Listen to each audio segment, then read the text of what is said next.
Over Politics. We are live in the KHTS studio. I am your host, Cardon Ellis, with Mark Murphy, attempting to maintain civility on the political conversation. We're also joined by Killer Cody Como. How you doing, Cody? Cody? Doing great. Happy to be here. A little quick technical snap there. Anyway, today we got a really good show planned. We're going to skip the monologue, skip all the regular pleasantries that accompany me and Mark and Problem Solver Politics. And Nothing happened in California or the White House this week, so what the heck? We've got a great guest with us today. Calling all the way from Pennsylvania, we've got a very interesting environmentalist who's also an author and apparently friends with Mark Ruffalo, too, enough that she got him to write the foreword and the acknowledgments in her new book. Her book is called The Green Amendment, and she's got quite a few opinions on environmentalism. So, we're going to talk a little bit about her adventures on the Delaware River, the whole 9 yards. So we'd like to welcome to the show really fast Maya K. Van Rossum, pronounced like possum. Maya, how are you doing? Oh, I'm doing great. Thanks so much for having me. Oh, so we're just going to jump right in here. I usually have like this, kind of like monologue thing that we do, and we usually kind of argue, me and Mark, a little bit about, some current events and everything. But we want to jump right in to speaking with you because we're both very passionate about environmentalism. Yeah, this given the fact that I was a product manager for Mobil Corporation and managed and produced half the grocery sacks on the West Coast. But I've been reformed. Yeah, and I actually worked for years before I jumped into the lucrative art of radio as a pest control operator. So both of us have multiple environmental licenses and credentials to our names. I actually have had 3 licenses in my lifetime.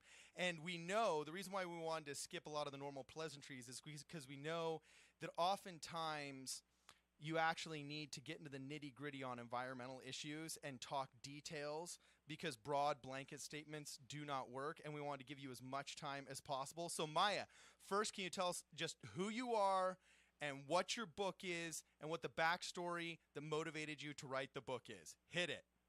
Sure.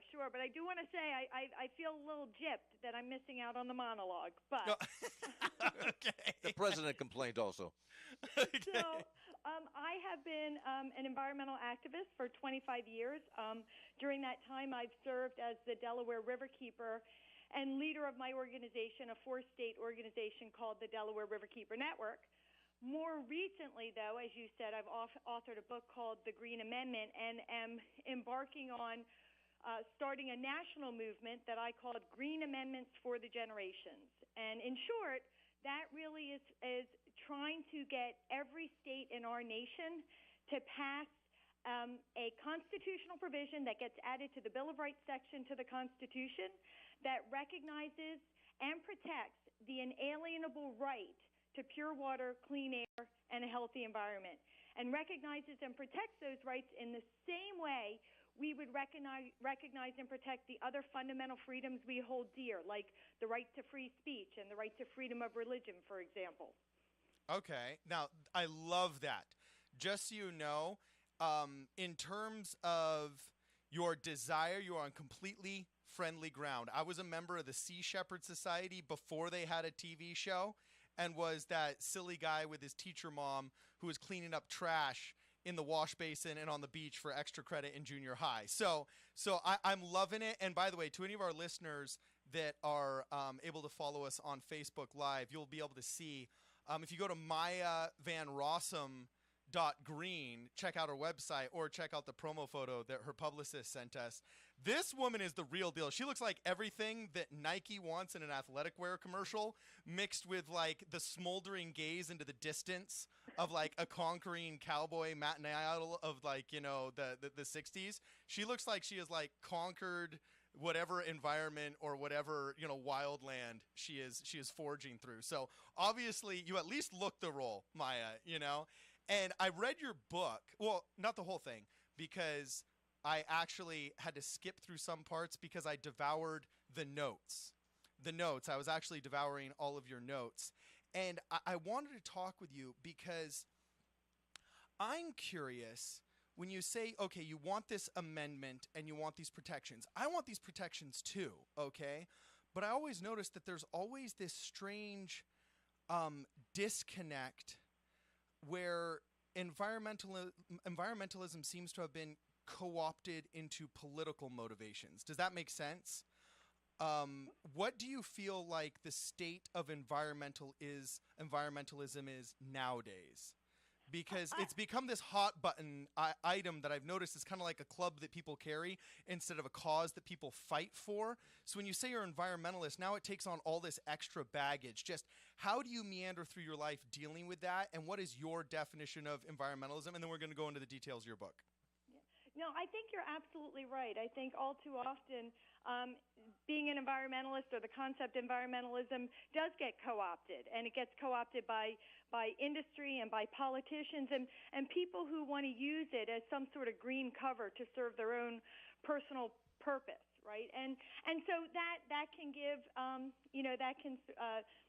give other people a bad rap, a bad name, right? Because people don't fully understand when you really talk about standing up for the environment and trying to give nature a voice in our human world, which, by the way, when you protect nature, you protect people, right? It's all wrapped into one. And I think the only thing I can say in terms of how I navigated in my life is I really try to speak the truth. And when people are co-opting the environment, when they are trying to misuse or abuse the environmental message, I call it out. And I don't care which side of the political spectrum they're on. You have to call it out, and then I just try to be genuine. And all your words about me in the opening were so very kind, and they gave me a laugh.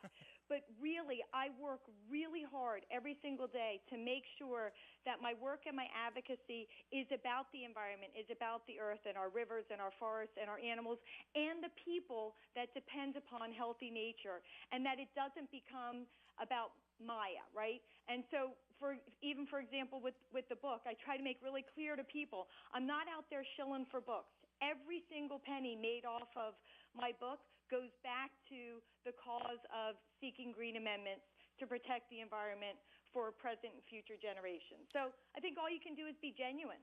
Cool. Hey, I totally agree. So really quickly, tell us a little bit about the details of what you propose in this Green Amendment. There are parts of me that bristle when you start, saying, I want to pass legislation that's sweeping, that's nationwide, that sounds a little bit like cap and trade and the whole debacle we had here in California. Do you have any specifics of what you think would work and any specific problems that would be solved if we did it your way? Yeah, so I'm not actually talking about passing legislation. I am really talking about passing a constitutional amendment.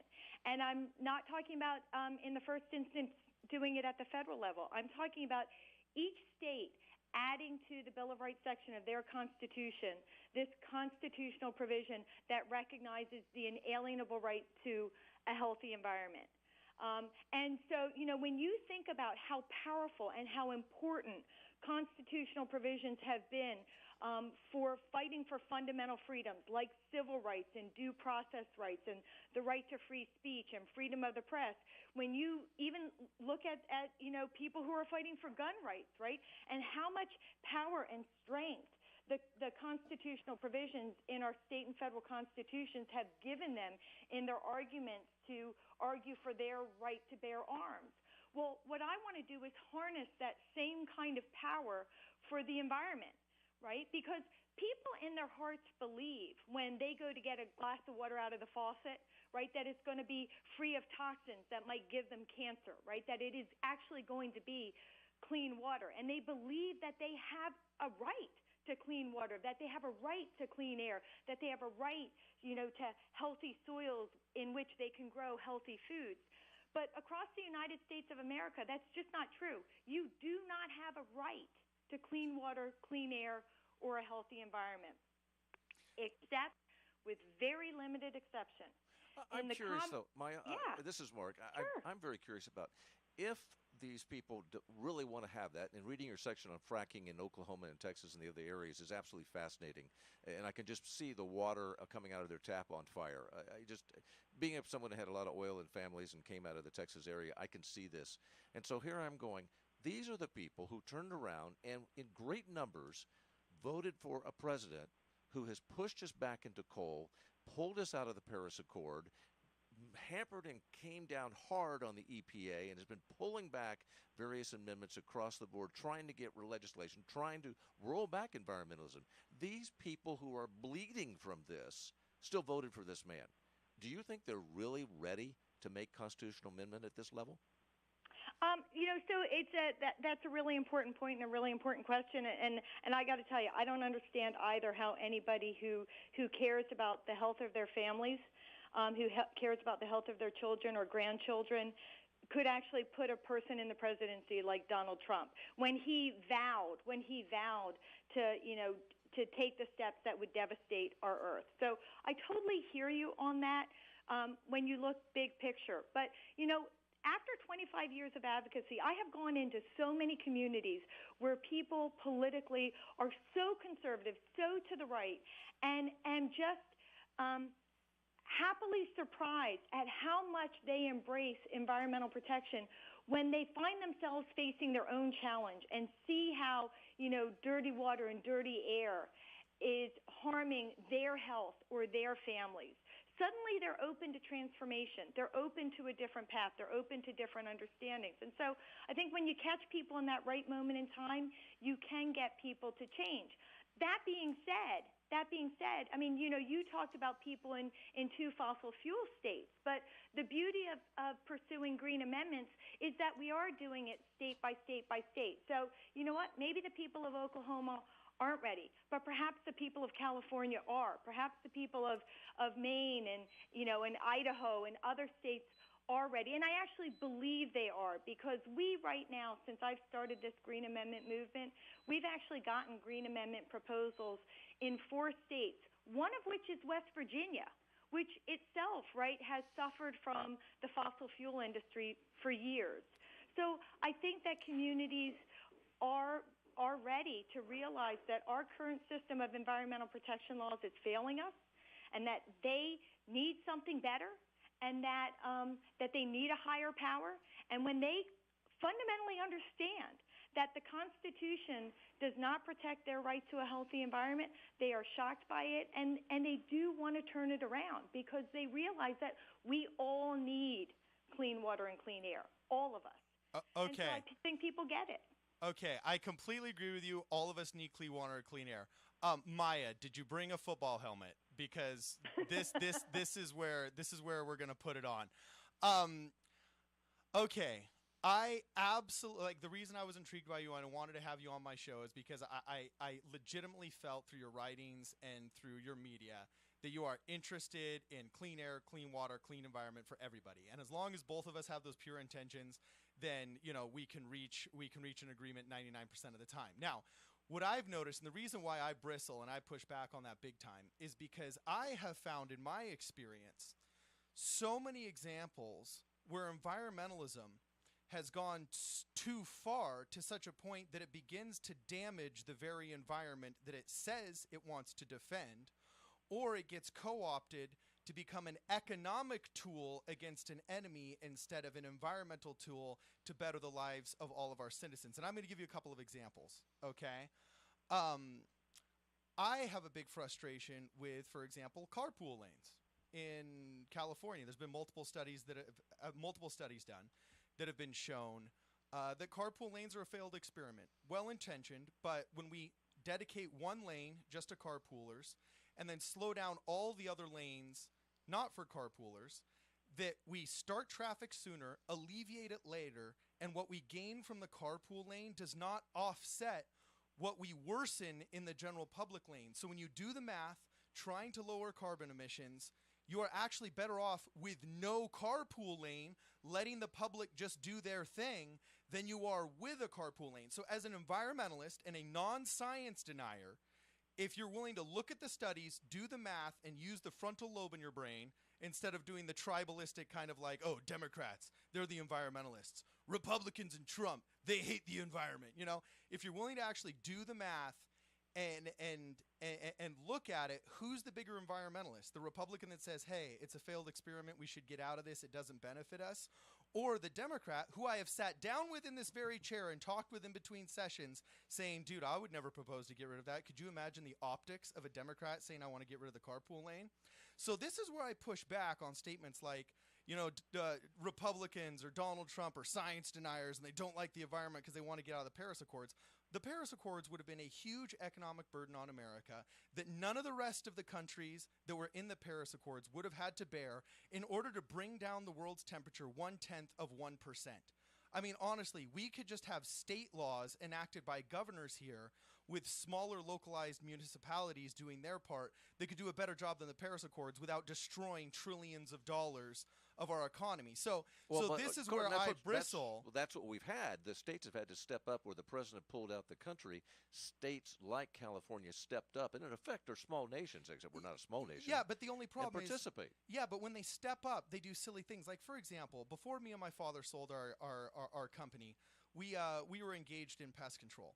And, the state's broke. And so in the name of environmentalism, they say they're going to raise taxes on companies that deal with pesticides. Well, they were now all of a sudden taxing our secretary, who never leaves the office, for falls from a 30-foot ladder, an extra $6,900 a quarter.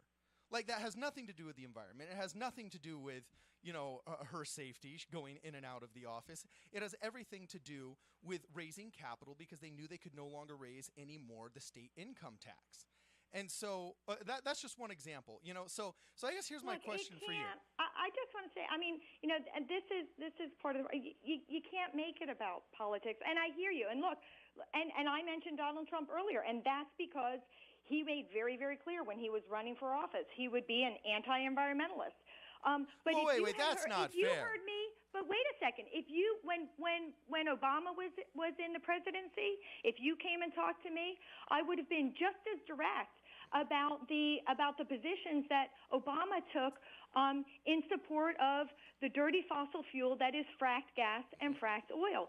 He was wrong on that. If you ask me about Al Gore, I will tell you how disappointed I was in Al Gore at the time and to this day, that when he was actually in office, he had an opportunity to make real change when it came to climate changing emissions and for environmental protection, and he didn't. So I'm going to speak just as firmly about any politician on any side of the political spectrum if they're wrong on the environment.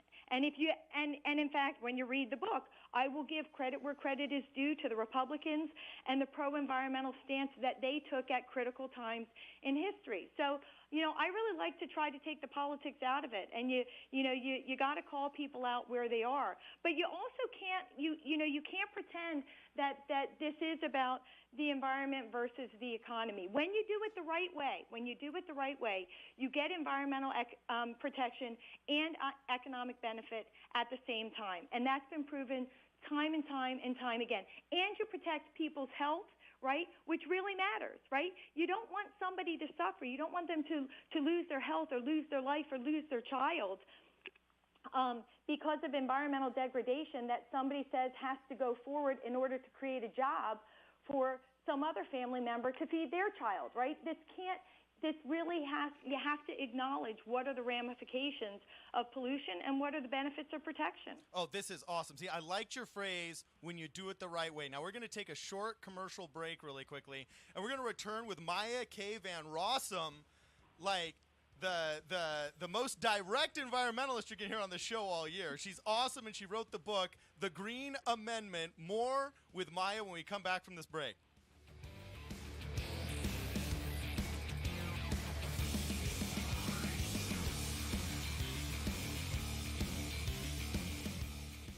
Kyle, guess what's coming up? It's the KHTS Home and Garden Show and Emergency Expo. April 27th and 28th at Central Park. Free admission. Over one weekend, over 20,000 homeowners, Santa Clarita homeowners, visit this every single year. It's one of the biggest home shows in not just Southern California, but California. My favorite is the marketplace. It's local craft stuff. It's awesome. A lot of activities for the kids. They've got the petting zoo, pony rides. But if you want to be a part of this, there is always room for your business. That's true. And this is an opportunity that is like no other. You're going to get, like you just said, about 20,000 people over the weekend to come and check out your business. So there's still vendor opportunities available. That's the only question I have. If a vendor is listening right now and they say to themselves, that's what I want to be a part of, now what? You can call 298-1220, 298-1220, or go to scvhomeshow.com. Healthcare can be difficult if you're underinsured or have Medi-Cal. Samuel Dixon Family Health Center can help. Services are available on a sliding fee schedule. The mission of the Samuel Dixon Family Health Center is to give the Santa Clarita Valley access to affordable, quality primary care. There are 3 locations to serve you: Canyon Country, Newhall, and Valverde. Go to sdfhc.org for more information and to find the location most convenient for you.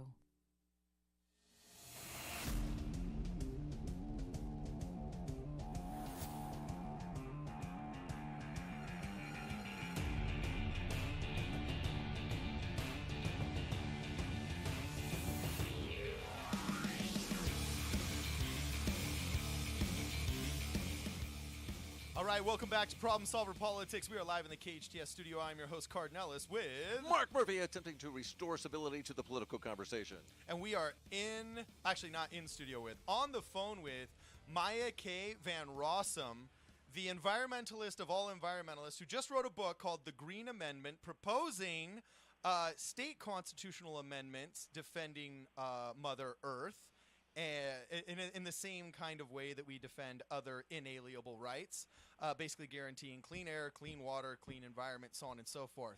So, Maya, glad to have you with us again. Glad to be back. Yeah, so, okay, in the last segment, you said, okay, when we do it right. Now, I'll just be honest with you. I have a love-hate relationship with environmentalists. And the reason why is because there's some that I love and there's some that I hate.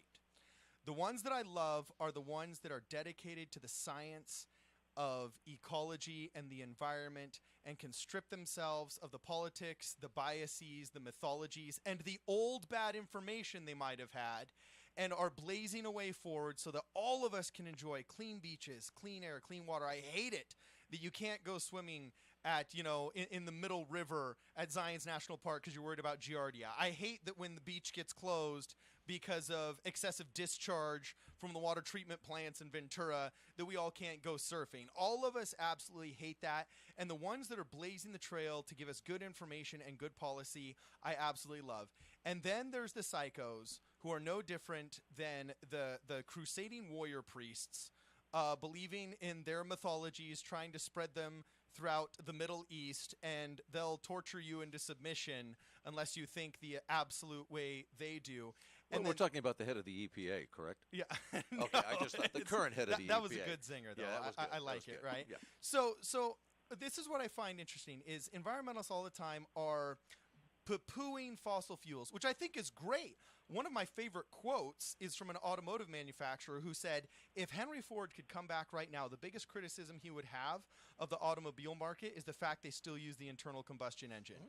So I think it's so stupid that we still rely so heavily on fossil fuels. However, what frustrates me is all these, quote, environmentalists are constantly fighting nuclear power, when nuclear power is proven to do absolutely no environmental damage other than it raises the temperature of the water that cools those rods 1/2 a degree. I interviewed the guy that was in charge of the nuclear power plant that gives 40% of the electricity to Manhattan, and I asked him what the environmental impact of his plant was, and he says nothing. All it does is a 1/4 mile down water the Hudson, the water is raised 1/2 of a degree. It's thermally distorted 1/2 of a degree Fahrenheit. Okay, now I have to take some response here. I was the head of the nuclear accident incident response team in Central Europe, meaning if something goes wrong when it comes to nuclear I'm talking weapons, in biological, America. chemical, hey, it's no different here. We have the same teams here. The issue is it's not that it causes an environmental impact until all the safeguards, which in many cases are not adequate, suddenly wipe out an entire population. That's what we're going to face, and we've seen it in Russia, we've seen it in other parts of the world, in Japan, but we're already wiping out populations. We're going to see it here. So going nuclear is not a sound solution because it could wipe us out. Well, no, that's why I'm against it. Well, hold on. Let's get Maya's opinion here really fast. What's your opinion on nuclear energy? Look, you do have radioactive waste that has to be dealt with when you use nuclear energy. There can be accidents and catastrophes. They do happen, as Mark said. Right now, they're proposing building a new nuclear power plant on the Delaware River, right in areas that we know will be inundated repeatedly by floodwaters in the coming years because of sea level rise. And it will be built nearby a nuclear power plant that we already have in operation in that location, that kills over 14 billion fish, eggs, and larvae a year.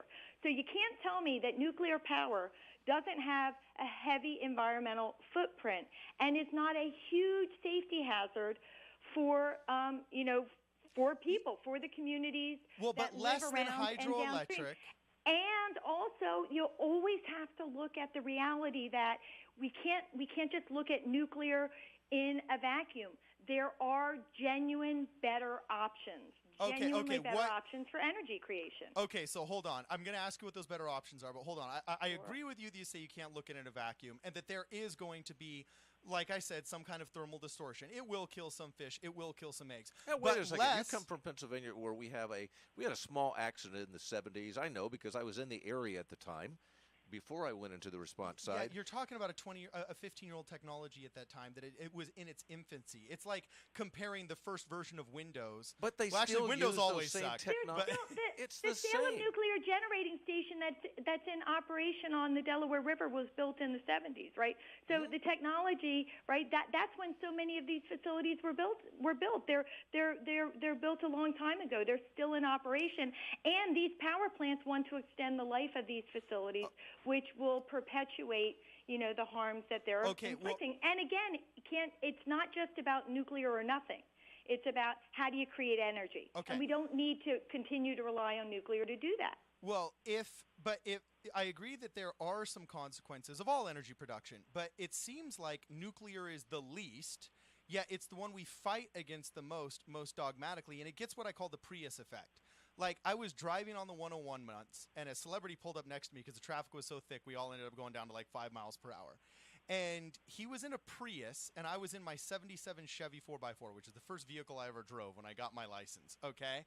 And he looked over at me so smugly, and I knew this guy was a huge environmentalist, and I could tell that he just didn't like the fact I was in a big gas guzzler. I wished I could have rolled down the window and yelled at him that my 77 Chevy has a lower carbon footprint than your new Toyota Prius does, because we haven't figured out how to dispose of your batteries correctly.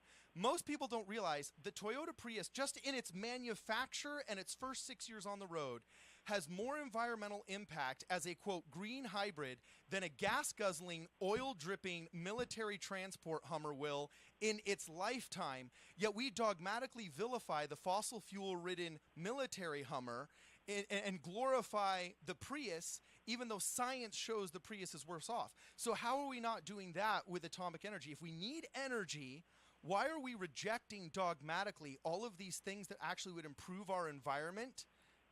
Just because there's something we thought was bad in the 70s, even though it's been proven wrong.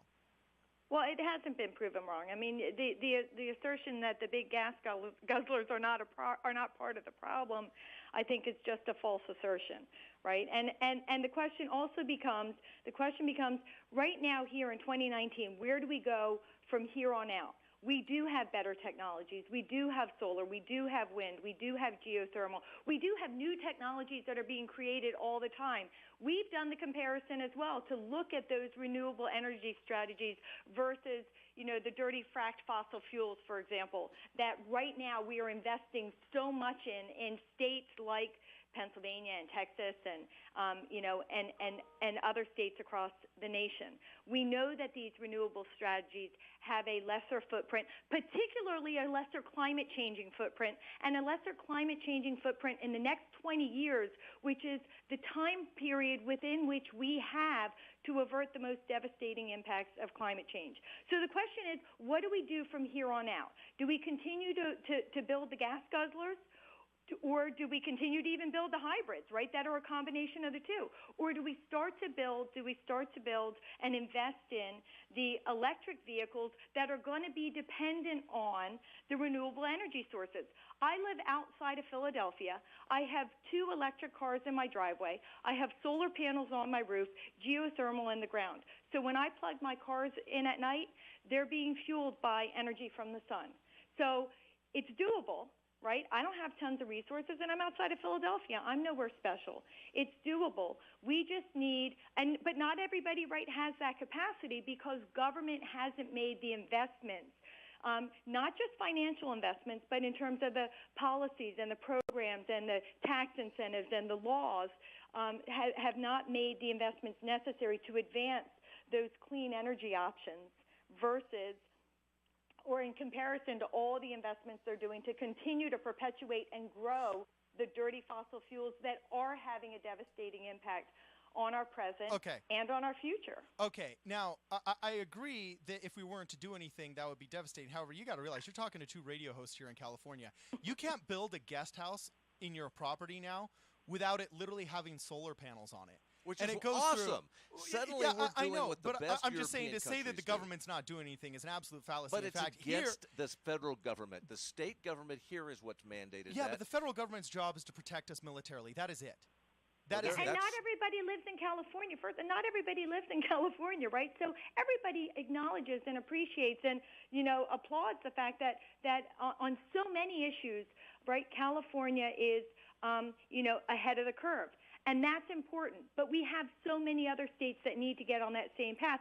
And even California, right? Even California isn't fundamentally recognizing the inalienable right to a healthy environment. And as a result, being focused first on prevention of harm and embracing just what you talked about, embracing by virtue of the Constitution the obligation to pay attention to real science when engaging in decision making. Okay. So, even California can do better. Okay, so you say paying attention to real science. Now, first off, I love this. I love that you're proposing new solutions because we've had these same backwards, wrong-headed, not thinking outside of the box sparring battles between the 2 sides of politics here for far too long. So people that think outside of the box are problem solvers in our opinion. But one of my worries here is you say the real science. If it could be like I've named 2 examples, you know what I'm saying, where like carpool lanes, we figured out that they don't work. And you want to use a technology for power plants that is destined to blow up and kill a lot of people.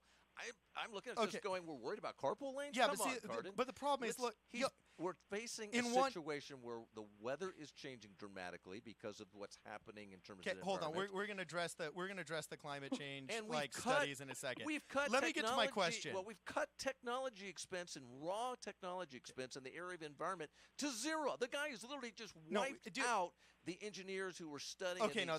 That's an absolute fallacy. Okay, as a guy that actually had run a pest control company in his lifetime, I know exactly what I'm talking about. I mean, the environmental legislation here in California is absolutely crippling. I mean, there's a reason why Barack Obama said, you can try and start a coal mine, but I will bankrupt you in the process, okay?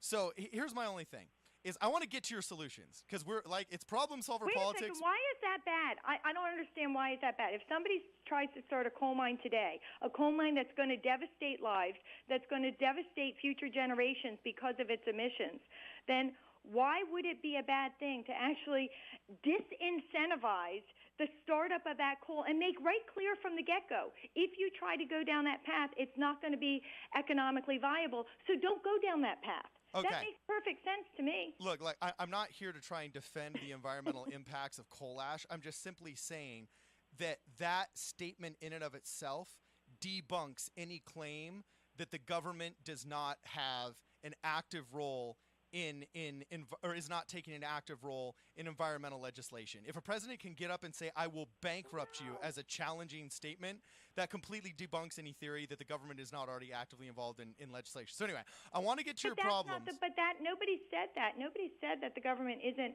actively involved in legislation. But what I'm saying, and what I say, and what my position is with this Green Amendment movement, is that fundamentally, the way the laws are written and the way the laws are implemented is that they accept environmental degradation and pollution and harm as a foregone conclusion. And therefore, they focus on managing the how, the when, the where of that degradation and pollution. They don't focus first on what do we do to prevent it. And in most instances, right, the kinds of harms that we're experiencing, whether you're talking about from energy or from development projects, residential or other development projects, all these activities, there is a way to avoid harm first. Maybe not totally, but significantly. So we can't fall back immediately to how do we permit it.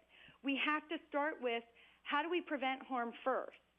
And that's part of the problem with the way the laws are enacted currently in the U.S., and that's why we need this higher constitutional authority, because it flips the focus from acceptance to prevention.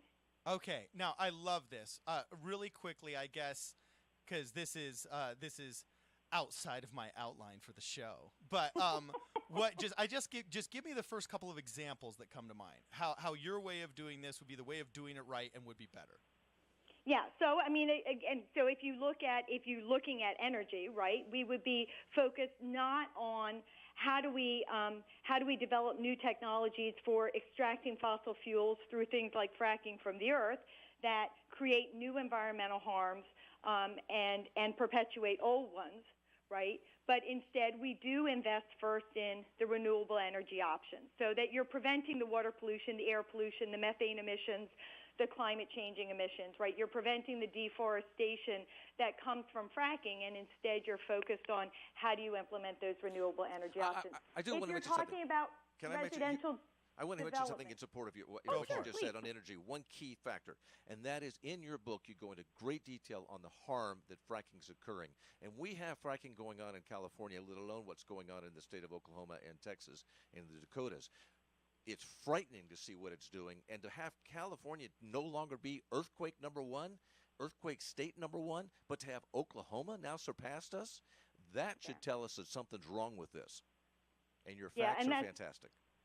Thank you. And, and that's such a good point, because people don't, they ignore the fact that the footprint of fracking is so huge and so overwhelming, and it does have so many devastating harms, all across the board. And as you said, including from, creating earthquakes to taking people's drinking water supplies, right, to decimating our forests and climate change. But just another example, right, for how we can avoid harm rather than managing it or accepting it as a foregone conclusion. When we engage in development, in residential development, the traditional process, perhaps not in California, but in many states, right, is to go cut down the landscape, cut down the forest, moonscape the earth, right, to make it all uniform, to remove all the divots, and then you build your houses and you build your roadways and you put in place your lawnscapes. And then what you do, because of all of that impervious cover, all of those hardened surfaces, including the lawnscapes, they are hardened surfaces that the science shows are comparable to pavement. When it comes to rainfall, when the rain hits the land, it rushes off. It gets gathered in a big pit that they've constructed called a detention basin that holds the water for a period of hours, puts it in a pipe, dumps it in the creek with all of the pollution that it's collected, and then that water gets dumped on downstream communities. But you're not talking about one detention basin because, of course, in areas where you have development, you have lots of development. Yeah, there's 20 of them in Valencia. That's right. And so now you're creating not only a direct pathway for pollution to go into our waterways, but you're overwhelming the streams. You're scouring out, eroding out public lands, private lands, undermining roads, undermining bridges, and literally dumping a massive volume of water on downstream communities that is flooding them out, right? Flooding out homes and businesses, right? And inflicting damage and sometimes taking lives. If you were to change the way you develop that landscape so that you didn't moonscape and cut down all of the natural landscapes from the get-go, but you instead plan to build your development inside the natural envelope, right? So you had a much more limited footprint. And then you use strategies and that would right off the bat reduce the pollution and reduce that runoff that that otherwise is overwhelming our streams and downstream communities, because that water would now hit the ground and soak into the soil over time, feeding streams like Mother Nature did pre-development. Okay, and then you create, for those areas where you do have hardened surfaces, there are other strategies. There are other infiltration strategies where you can collect the water, and rather than dumping it into the stream, you soak it into the soil. Right there. And not only do you reduce flooding and flood damages and pollution, but you actually increase the marketability and the market value of the homes that the developer is selling. You save them money on the front end, you make them money on the back end, and you get them their money much more quickly when you do that development the right way, while at the same time protecting our environment and downstream communities. Okay, so Maya, we got to take a quick break here. But in summary, I like your limited government model. If you're suggesting that hyper-regulation due to California building codes are forcing developers to do things in a uniform blanket way that doesn't actually serve the individualistic needs of the environment or its citizens, and we should get rid of all this hyper-regulation in California. Except on pest control businesses. So we could start doing things differently. That's great. Anyway, we're going to take a quick commercial break really fast, and we're going to come back with Maya K. Van Rossum. This is Problem Solver Politics at 7:48.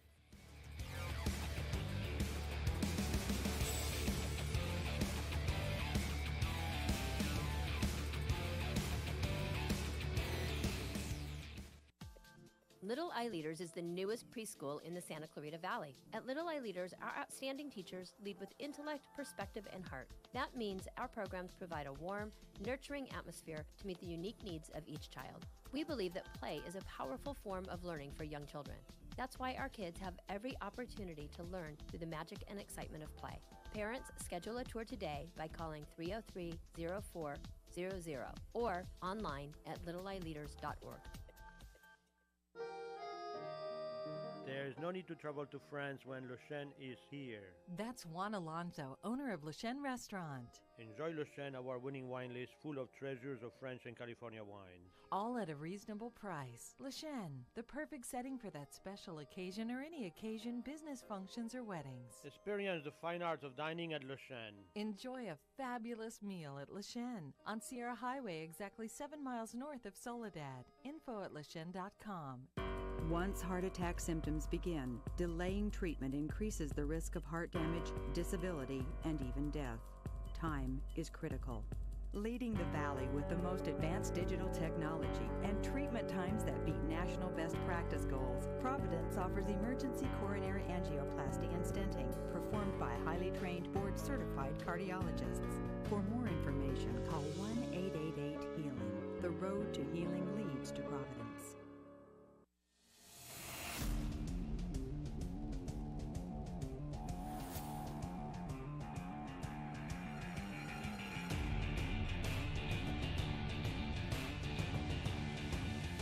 All right, welcome back to Problem Solver Politics. This is Cardon Ellis. I am live in the KHTS studio with Mark Murphy at maintaining civility in the political conversation, I think. And we are joined by Maya K. Van Rossum, who's the environmentalist you want on your side. Hey, she's the one who's actually figured out that we need a constitutional amendment along the lines of free speech, of gun control, etc., an opportunity to vote that basically protects us and guarantees the right of fresh air, soil you can actually use, water that's not contaminated, making it a right, which we currently do not have. Okay, and she has a very interesting proposal that's very federalist in nature. I like it. She suggests having state constitutions amended with a Green Amendment, which is also the title of her book. Check it out. It's called The Green Amendment. John Adams will be proud. John Adams will be proud. Okay, so Maya, I got a quick question for you. I said I have a love-hate relationship with environmentalists because there's some that are very reasonable and there's some that are very kind of psychotic. There's some that take a holistic view of everything, and then there's some that just, it's all politics to them. And as Greg Gutfeld said, environmentalism is where all the socialists went to hide when Reagan made it not cool anymore. So I just have one question for you. we all know that industry can go too far. And I love the quote that Howard Schultz, he's an independent candidate right now, who was the ex-CEO of Starbucks, said. He said, not every business decision should be an economic one. And I totally agree with that. Man was not sent to earth to pay his bills and die. Businesses need to look at things in more than just whether or not we make the most amount of money possible. So we know that industry, business, and polluters can go too far. Can environmentalism ever go too far? I don't see how you can ever go wrong pursuing whatever your goal is in a way that protects the environment at the same time.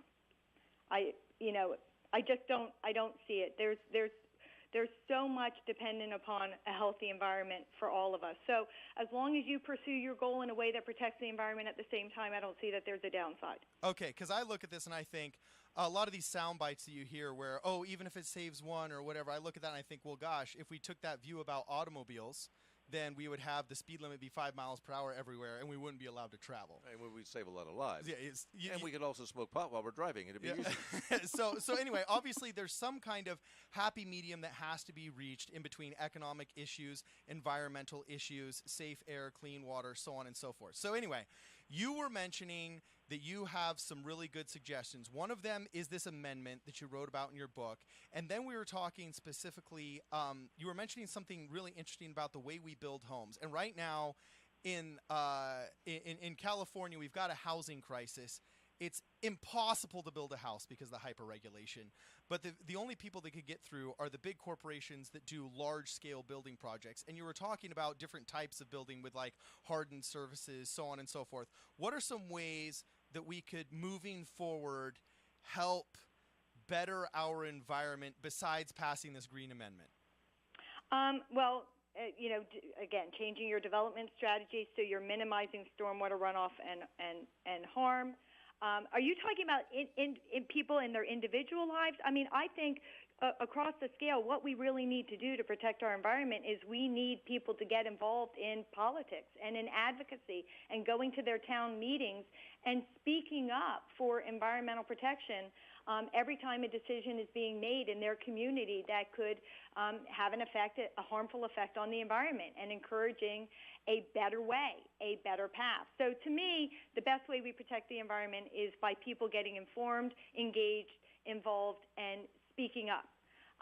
If you were talking about in our day-to-day lives, of course there are decisions large and small that people can make, right, from reusable cups and bottles and bags and cycling rather than driving and all of those good things. But to drive big picture change, we need our government to be more involved, and we need to be our government focused on preventing harm and preventing degradation and passing better laws and making better investments that advance environmental protection. And so big scale, big picture, that requires people being involved in government. So what do you do when you have a president who directs his EPA and his organizations to take their scientists that were involved in basic research and environmental research and to no longer do that? In other words, they can't even mention certain environmental words. They have to pull it out of their various documents. You do the exact same thing I have to do. Have to do this. And I'm just curious, how do you work in that kind of a situation? Well, I mean, it's nearly impossible, as you say. I mean, you have to be good advocates, but you ultimately are going to have to change who the decision makers are. But I think in the immediate present, what a big, powerful, important thing people can do is turn to their state governments, right? Turn to the passage of green amendments. In the state of California, you have a right to fish, an inalienable right to fish, but you do not have an inalienable right to clean water, clean air, and a healthy environment. Only 2 states have those kinds of fundamental rights to a healthy environment, Pennsylvania and Montana, and those, particularly in Pennsylvania, that's very recent. So in every other state across the nation, there's an opportunity to get a higher power for environmental protection, to better hold your state governments accountable, right, and more accountable. And then ultimately, as we get state green amendments passed in state constitution after state constitution, we will have a country that is ready to pass a federal green amendment. That's down the line. That's step number 2. But when you have a federal green amendment, we would then have the higher power necessary to hold the Congress, to hold the president, to hold agency heads accountable for their abuses of the environment, for the abuses of their power that is advancing environmental degradation. That's why I think green amendments are so important, because they become the higher power that we can use to hold all government officials accountable once we get them. But we have to get them. Okay, so I love what you say about having green amendments state per state. I would totally march on Sacramento to help you pass that law. When you say a federal law, I will march against you all the way to the Lincoln Memorial, just because all these federal laws always end up meaning that the special interest group associated with it runs the country instead of well-informed elected representatives. But it's not a law. But that's the thing. It's not a law. Well, an amendment is a law. It's recognizing the inalienable right to a healthy environment, which becomes a restraint on government. It becomes a restraint on government power and authority to take actions, right, and render decisions and undertake activities that would infringe on the right to a healthy environment, either through governmental action or through the government of third parties. That's the beauty of it. It is a restraint on government so that they cannot overreach and infringe on our constitutional right to a healthy environment, just like the right to free speech and the right to freedom of religion are restraint on government action that would overreach and infringe on our inalienable right to religion and free speech. Okay, right? So in 1 minute here, I love so much of what you're saying. I'm sure a lot of our listeners are thinking, you know, this lady's awesome, and they're fanboying right now. I'm seeing the comments on our Facebook Live feed. What is, I guess in the next minute, what is something our listeners could do to actually, that are interested in helping you along in this process? What's something they could do to help you?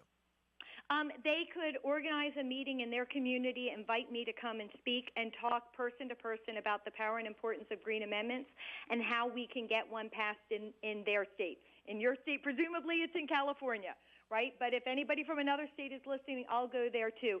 My commitment is I will go anywhere on my dime to advance this fundamental change, because I believe this is how we're going to literally save the earth. Okay. At least our part of it. At least our part of it. All right. You guys, we have been talking to Maya K. Van Rossum. How can people find you in the next 10 seconds? How can they find you and find your book? www.forthegenerations, F-O-R-T-H-E, generations.org. All right. So, guys, we have been talking with Maya K. Van Rossum. She is the author of The Green Amendment, a book about passing a constitutional amendment state by state to protect the environment and all of its citizens that have to live in it. It has been an absolute pleasure speaking with you, Maya. We hope to get you on the show again sometime. Mark, I don't know about you, but I thought this was awesome. I'm going to recommend this to everybody I see, and hope that all of you guys join us next week. This is Problem Solver Politics. See you next week.